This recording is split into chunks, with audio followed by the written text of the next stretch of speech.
Hola, ¿qué tal audiencia? Mi nombre es Artemio Salazar y soy el conductor del tren. Un día más les doy la bienvenida a este su programa, El Maquinista Historias de Terror. Así que prepárense un café, pónganse los audífonos y disfruten este relato.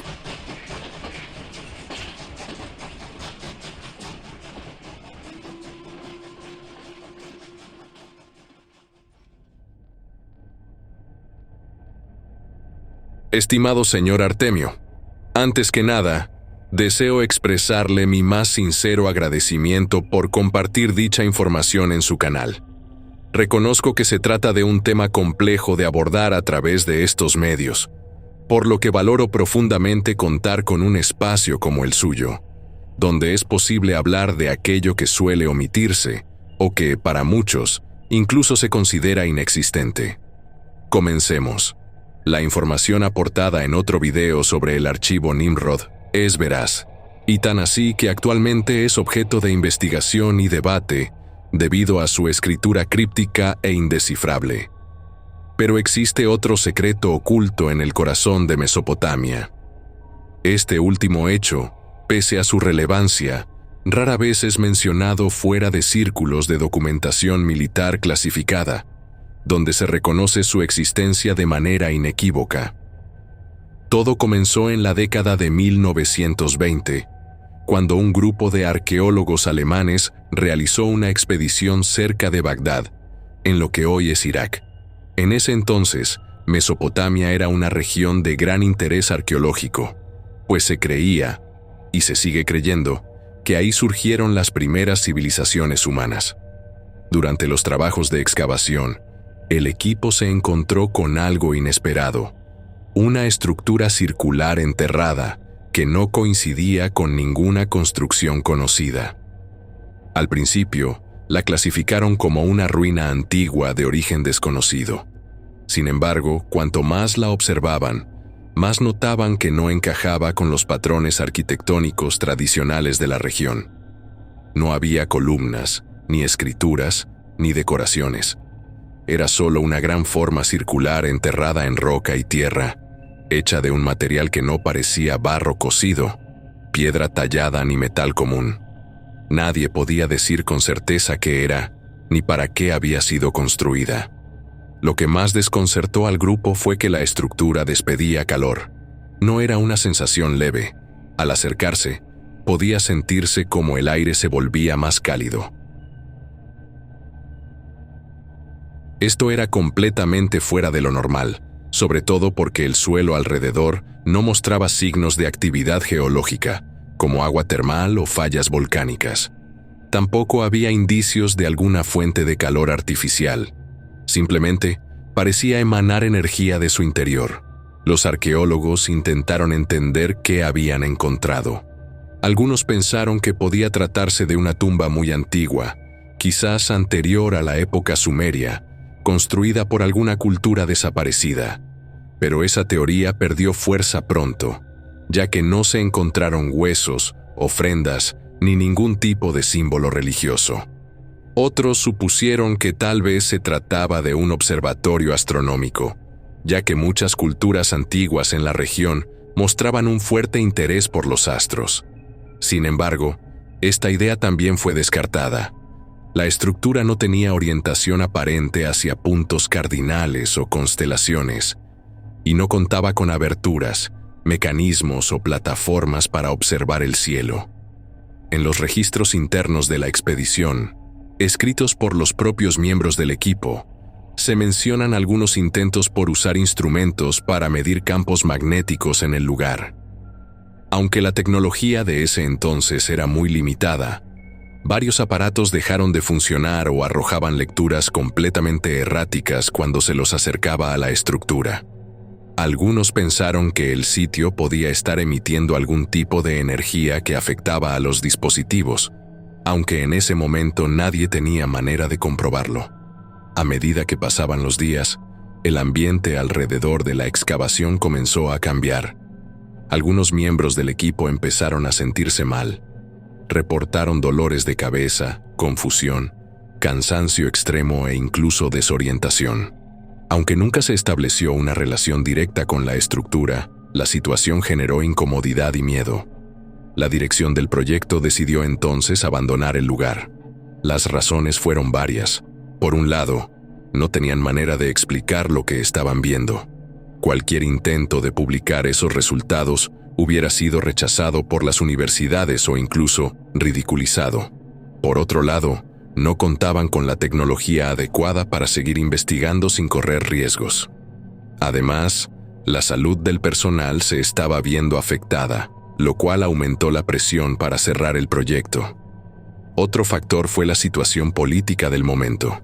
Alemania atravesaba un periodo inestable después de la Primera Guerra Mundial, y mantener expediciones arqueológicas tan costosas era difícil. A eso se sumaba el creciente interés de otras potencias en el Medio Oriente, especialmente por el petróleo, lo cual hacía que cualquier operación extranjera en la zona fuera delicada. La documentación relacionada con el hallazgo fue archivada y olvidada. Algunas versiones indican que ciertos documentos fueron almacenados en instituciones estatales y que una parte del material fue incluso retirada de circulación de forma intencional. Fuera como fuera, nadie volvió a hablar abiertamente del asunto por muchas décadas. Con el paso del tiempo, otros arqueólogos exploraron zonas cercanas, pero ninguno volvió a reportar algo similar. El lugar quedó oculto nuevamente bajo tierra, y el recuerdo del hallazgo desapareció de los libros y conferencias. No fue sino hasta finales del siglo XX, cuando los satélites y sensores modernos comenzaron a detectar anomalías térmicas y electromagnéticas en la región, que el asunto volvió a generar interés. Esta vez, no solo por parte de científicos, sino también por agencias militares y departamentos de inteligencia. Algo que no había sido comprendido en los años 20 parecía tener ahora un nuevo valor estratégico. El misterio seguía ahí. Una estructura que no se parecía a nada conocido, que generaba calor sin razón aparente, que afectaba los instrumentos y que había sido enterrada desde tiempos desconocidos. Lo que en su momento fue tratado como una simple rareza arqueológica, empezó a verse desde otro ángulo. ¿Y si no era una ruina sino algo más? ¿Y si su propósito original no era religioso ni decorativo, sino funcional? Nadie en los años 20 imaginó que aquel descubrimiento, aparentemente aislado, sería la pieza clave de una historia mucho más grande. Una que involucraría secretos de civilizaciones antiguas, tecnología fuera de nuestro tiempo y operaciones encubiertas a nivel global. Y esa historia apenas comenzaba. Décadas después del hallazgo original, cuando el descubrimiento de aquella estructura circular parecía haber quedado sepultado tanto por la tierra como por el olvido, un evento silencioso reactivó el interés por el sitio. A mediados de la década de 1970, un pequeño grupo conformado por arqueólogos, ingenieros y especialistas militares de origen estadounidense y europeo logró infiltrarse en la región. Oficialmente, su presencia era parte de colaboraciones arqueológicas internacionales. Extraoficialmente, su misión era otra: localizar el sitio olvidado de la expedición alemana y determinar si el objeto descrito en antiguos documentos tenía, como algunos sugerían, propiedades extraordinarias. La expedición no fue pública ni supervisada por las autoridades iraquíes. Fue coordinada a través de intermediarios, operando bajo tapaderas académicas y con el respaldo de entidades cuya existencia, hasta hoy, sigue sin ser reconocida oficialmente. Los informes generados por aquel grupo, según documentos filtrados años más tarde, fueron concluyentes. Lo que había sido considerado una ruina sin valor arqueológico era, en realidad, un dispositivo no terrestre, uno que, según sus análisis, operaba como un portal dimensional. Aunque la expresión pueda parecer sacada de una película de ciencia ficción, los investigadores ofrecieron razones específicas para respaldar su conclusión. En primer lugar, lograron comprobar que la estructura mantenía un patrón constante de emisión térmica sin fuente de calor visible, incluso después de décadas de abandono. Este calor, según sus mediciones, no era superficial, provenía del interior de la estructura y era capaz de mantenerse sin fluctuaciones, independientemente de las condiciones climáticas externas. En segundo lugar, observaron que el sitio seguía generando alteraciones electromagnéticas, afectando brújulas, radios de comunicación y otros instrumentos modernos. En particular, se reportaron anomalías en las lecturas de frecuencia que no correspondían a ninguna señal conocida. Algunos especialistas argumentaron que estas frecuencias podrían estar vinculadas a una tecnología capaz de generar aperturas controladas en el espacio-tiempo, lo que dio origen a la hipótesis del portal dimensional. El tercer punto clave del informe fue la evidencia de patrones geométricos grabados de forma casi imperceptible sobre la superficie de la estructura. Estos patrones no coincidían con ningún sistema de escritura conocido, pero mantenían una regularidad matemática extraordinaria. Ingenieros y matemáticos consultados por el equipo aseguraron que las figuras parecían responder a códigos o fórmulas que escapaban a los modelos convencionales. La posibilidad de que la estructura no fuese una construcción pasiva, sino un artefacto diseñado para cumplir una función precisa, se volvió cada vez más difícil de ignorar.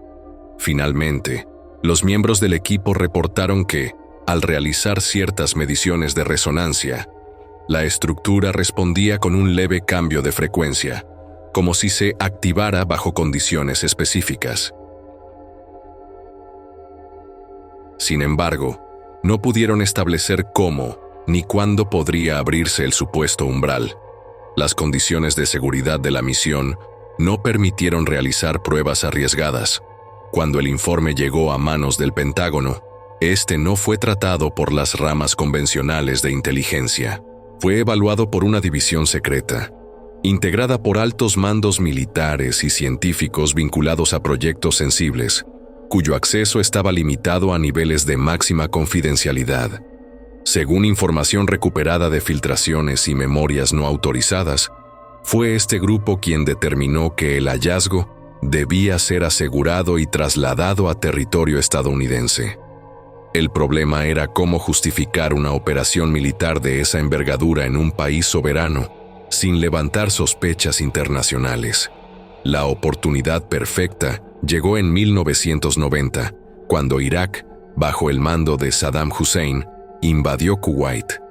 La comunidad internacional condenó rápidamente la agresión, y Estados Unidos organizó una coalición militar bajo el argumento de liberar al pequeño emirato y proteger los intereses petroleros en la región.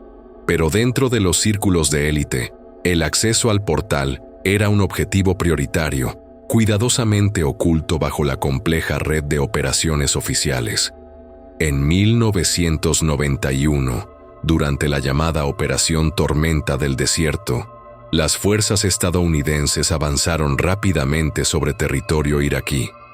Si bien los ataques más mediáticos se concentraron en los campos petroleros y las infraestructuras estratégicas, unidades especializadas, compuestas por personal de inteligencia, ingenieros militares y equipos logísticos, se dirigieron discretamente hacia la localización exacta de la estructura circular.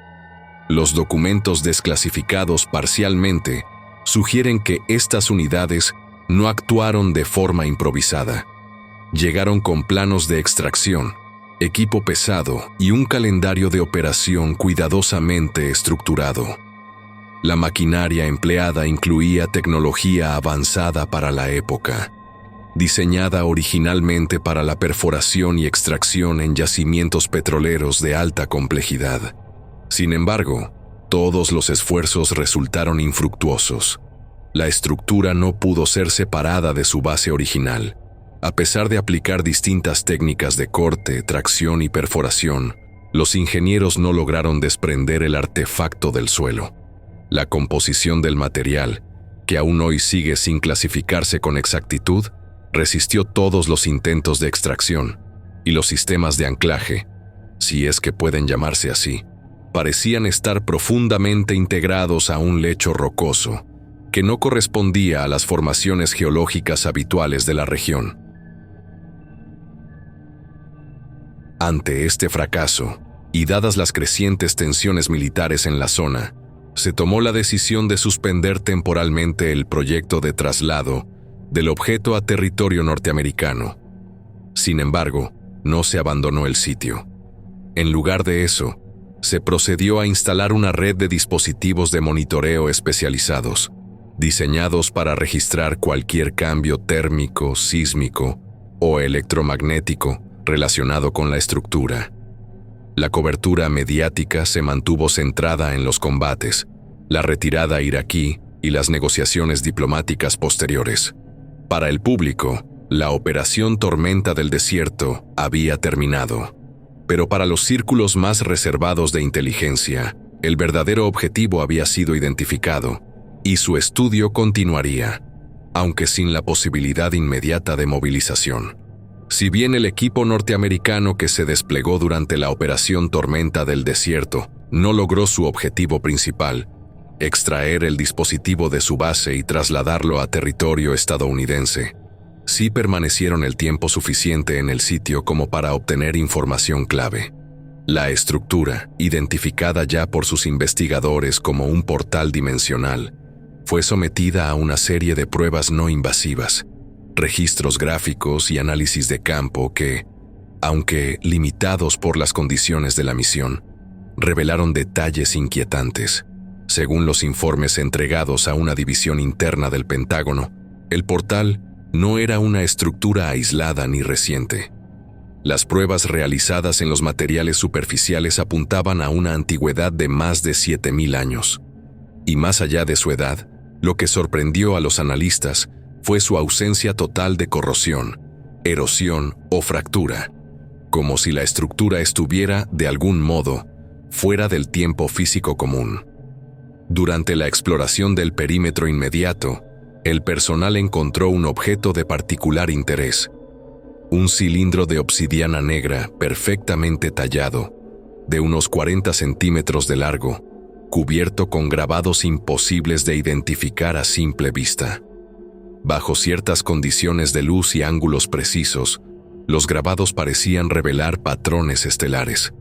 Los mapas fueron comparados con catálogos astronómicos actuales y, aunque no coincidían exactamente con constelaciones reconocidas, sí mostraban agrupaciones estelares que habrían sido visibles desde la Tierra hace milenios, lo cual sugería que quien elaboró ese cilindro poseía conocimientos astronómicos avanzados. Pero lo más inquietante no fue eso. Al analizar las marcas con instrumentos de medición digital de alta resolución, se descubrió que algunas líneas respondían a frecuencias de vibración, es decir, no solo estaban talladas como símbolos visuales, sino también diseñadas para emitir o recibir frecuencias sonoras. Esta doble función hizo que algunos investigadores plantearan una hipótesis insólita.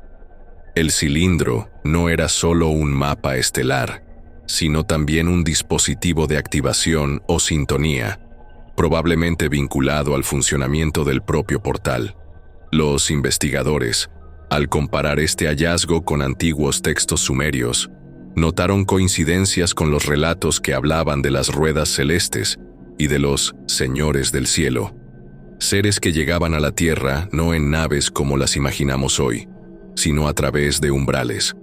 Esas ruedas eran descritas como estructuras que giraban sobre sí mismas y emitían luces azules o doradas.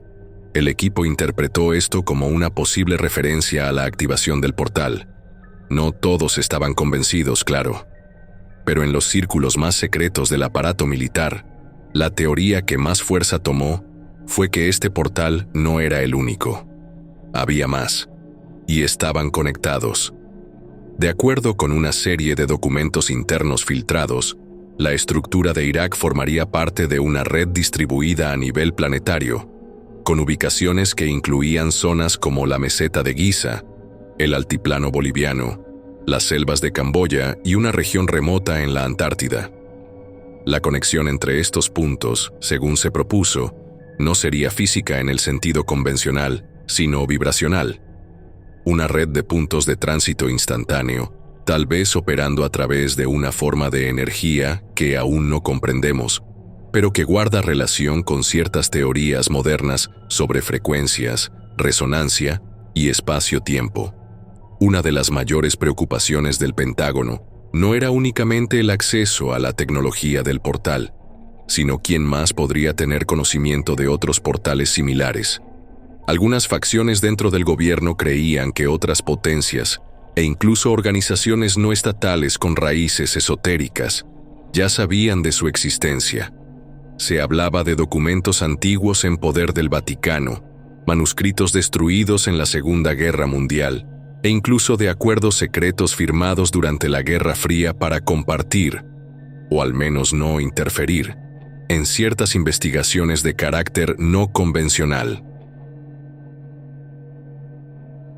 Volviendo al sitio en Irak, aunque el equipo no pudo extraer el artefacto, sí dejaron instalado un sistema de monitoreo oculto. Se trataba de sensores subterráneos, detectores de campo magnético, cámaras y unidades emisoras disfrazadas como escombros, conectadas vía satélite a una base de recolección de datos. Estos dispositivos permanecieron activos durante años, registrando toda variación térmica, electromagnética o geológica asociada al portal. Cada alteración era enviada en tiempo real a centros de análisis ubicados en bases militares de alta seguridad, principalmente en el desierto de Nevada. En el año 2003, el mundo fue testigo de una nueva ofensiva militar encabezada por Estados Unidos en territorio iraquí. Oficialmente, se trataba de una campaña para desmantelar un supuesto arsenal de armas de destrucción masiva en poder del régimen de Saddam Hussein. Además, también se habló de una operación para hacer justicia por los atentados del 11 de septiembre. Pero esas armas jamás fueron encontradas. Lo que sí existía, aunque fuera ocultado a la opinión pública, era un motivo mucho más inquietante, cuidadosamente envuelto en capas de silencio, intereses estratégicos y documentación clasificada. El portal dimensional hallado décadas antes cerca de Bagdad había comenzado a activarse. Desde la fallida operación de extracción en 1991, por más de una década, los datos recogidos producto del monitoreo no fueron concluyentes. Se registraban alteraciones magnéticas leves, ligeros aumentos de temperatura y ocasionales interferencias electromagnéticas. Sin embargo, nada que justificara una nueva intervención de gran escala. Hasta que todo cambió de forma repentina a finales del año 2002. Los mapas térmicos satelitales comenzaron a mostrar un aumento sostenido en la temperatura del sitio. El calor no era constante, sino que venía en pulsos, como una especie de latido. Al principio se pensó que se trataba de una falla en los instrumentos, pero los equipos redundantes, colocados a diferentes profundidades y operados desde ubicaciones remotas, confirmaron que las señales eran reales. El portal estaba emitiendo calor. Y no solo eso. Durante varias noches, los sensores captaron figuras humanoides formadas por calor, emergiendo brevemente del perímetro del portal, para luego desaparecer sin dejar rastro.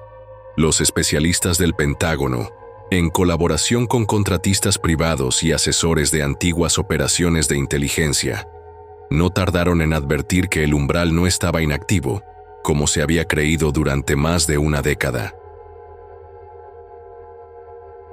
Estaba en modo latente, quizá esperando alguna condición específica para activarse por completo. Algunos analistas lo interpretaron como un sistema de seguridad biológico o ambiental, diseñado para encenderse solo bajo ciertas coordenadas o frecuencias. Otros plantearon teorías aún más osadas. El portal no estaba apagado, estaba en espera, escuchando. Estas imágenes térmicas, clasificadas al más alto nivel, fueron determinantes. El pretexto de las armas de destrucción masiva fue utilizado como cobertura para la verdadera misión. recuperar o controlar definitivamente el dispositivo. Según fuentes internas, fue la Oficina de Tecnología Emergente Avanzada, una subdivisión secreta dentro del Departamento de Defensa, la que presionó con más fuerza para que se autorizara una segunda intervención. El objetivo no era la caída del régimen de Saddam Hussein, aunque políticamente eso era útil, sino el acceso total al sitio del portal, sin intermediarios, sin el riesgo de vigilancia internacional, y esta vez, con la tecnología suficiente para operar directamente sobre la estructura. De acuerdo con los informes, lo que convenció al Consejo de Seguridad Nacional no fue solo la actividad térmica anómala, sino un conjunto de patrones emitidos por el portal que, al ser analizados, mostraban una correspondencia con frecuencias humanas. Es decir, el portal parecía responder, o al menos reaccionar, a la proximidad de organismos biológicos con ciertas condiciones. Este fenómeno había sido registrado en 1991, pero fue entonces desestimado. Ahora, con más evidencia, tomaba una dimensión completamente distinta. En la primavera de 2003, mientras la prensa internacional cubría los movimientos de tropas, los bombardeos y la caída simbólica de estatuas, un contingente altamente especializado fue desplegado en las afueras de Bagdad, bajo el disfraz de una unidad de protección de infraestructura civil. En realidad, se trataba de un grupo mixto de técnicos, criptógrafos, físicos cuánticos y expertos en culturas antiguas, protegidos por unidades de fuerzas especiales. Su misión era clara: entrar al sitio, documentar la nueva fase del portal y, si era posible, establecer comunicación o interacción controlada. Uno de los eventos más extraños ocurrió durante la primera semana de reconocimiento.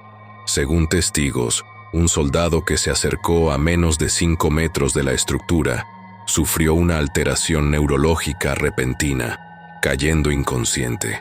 Al recobrar el conocimiento horas después, fue incapaz de articular recuerdos coherentes, aunque repetía frases en una lengua desconocida, algunas de las cuales fueron identificadas como cercanas al acadio antiguo, una lengua extinta desde hace miles de años.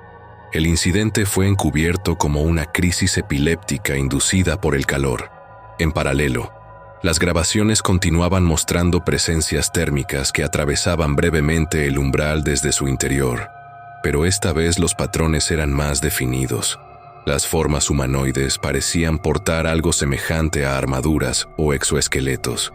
Algunos oficiales describieron los videos como demasiado claros como para no ser creíbles y demasiado peligrosos como para aceptarlos sin miedo. Dentro del gobierno, se produjo una fuerte división. Algunos sectores proponían cerrar el sitio con una estructura hermética, incluso dinamitar la zona. Otros, más ambiciosos, argumentaban que se debía estudiar a fondo y, en última instancia, intentar activar el portal de manera voluntaria. Esta postura ganó terreno, en especial entre quienes veían en el dispositivo una posible ventaja táctica sin precedentes, una puerta directa a otro lugar, otra dimensión o incluso otro tiempo. A mediados de 2003, se instalaron nuevos sistemas de monitoreo, esta vez equipados con tecnología de resonancia armónica, dispositivos de imagen cuántica y unidades de interferencia de frecuencias. La idea era reproducir los pulsos del portal para descifrar su lenguaje y patrones de activación. Al mismo tiempo, se excavó más profundamente alrededor de la base, revelando grabados que hasta entonces habían permanecido ocultos. Entre ellos, un símbolo repetido aparecía una y otra vez, un círculo rodeado de 12 puntos. Algunos lo interpretaron como una representación estelar, otros como una advertencia. Lo cierto es que, desde la reactivación del portal, los informes de incidentes anómalos en la región comenzaron a multiplicarse. Personas reportaban sueños repetitivos con figuras altas y brillantes. Equipos eléctricos fallaban sin razón aparente. Y por las noches, Ciertos drones militares simplemente se desorientaban al pasar cerca del sitio. Pero lo más preocupante era esto.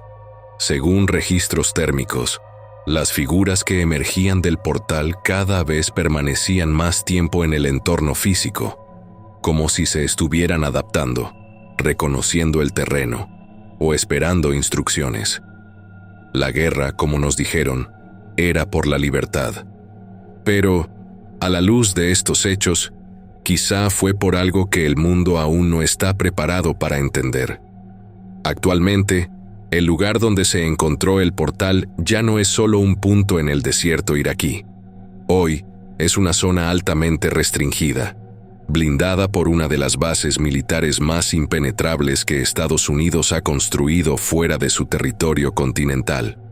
Oficialmente, se trata de una base para operaciones logísticas y de apoyo en Medio Oriente.